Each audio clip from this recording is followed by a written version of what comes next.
Are you aware of all the changes that the Saudis have been making for Umrah, the Umrah process for the last 1 month? You know? Well, then this is for you.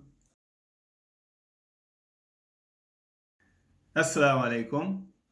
Okay, firstly, today is Friday, so Juma Mubarak to you all. Okay, now for the last month and a half or so, the Saudis have introduced a new type of process and made changes to the old process as well at the same time.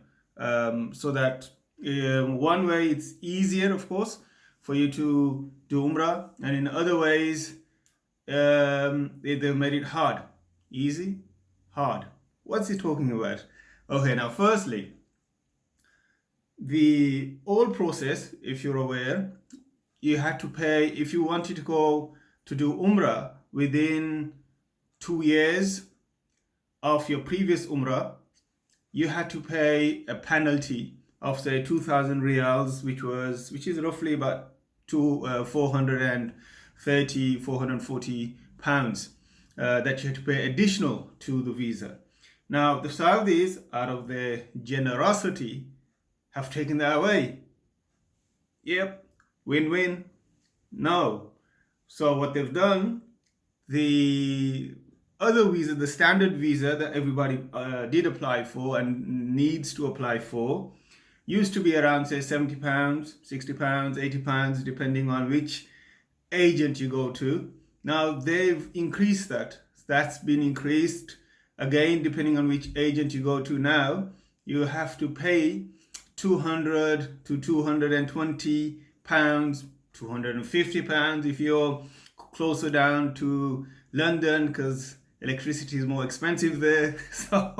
So the rate is more expensive. So you get an idea, but 200 is, I think, the bottom line.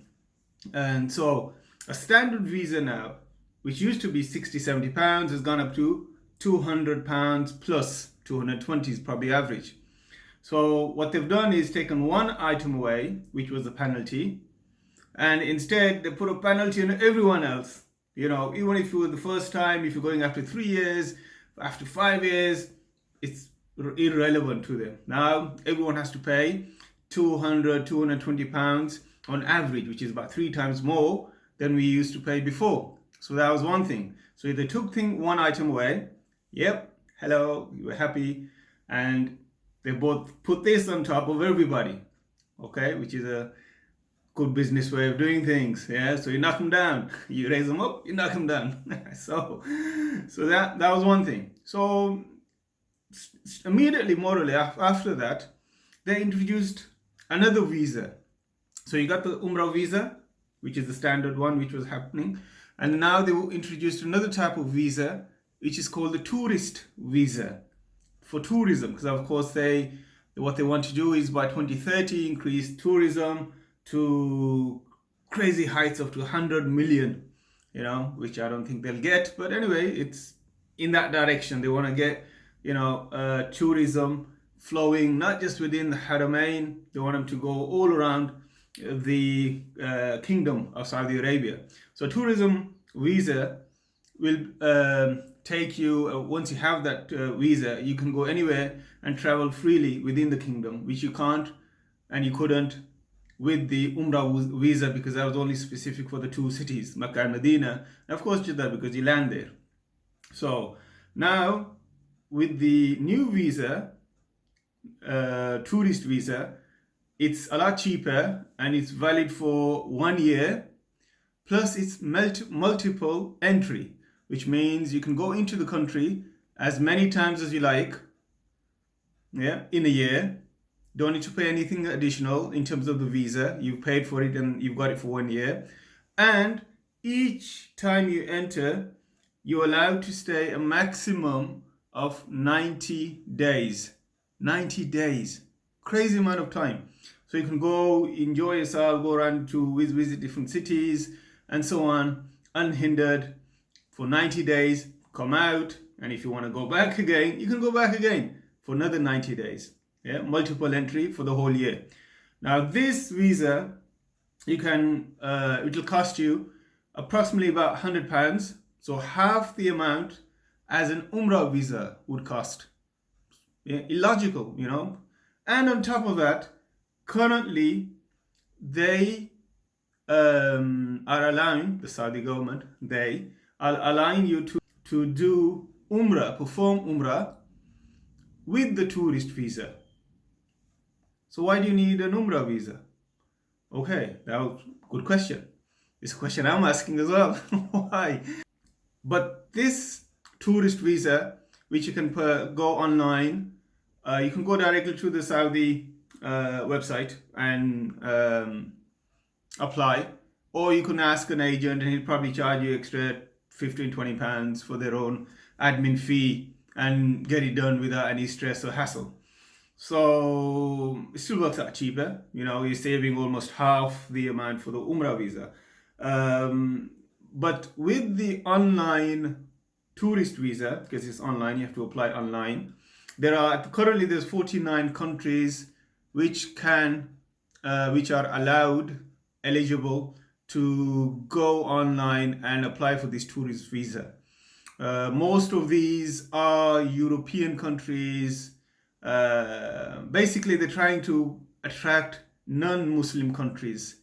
So it's not made for Muslim countries. For the Muslim countries, I think at the moment they probably want them to go through and do the Umrah visa if they want to do Umrah.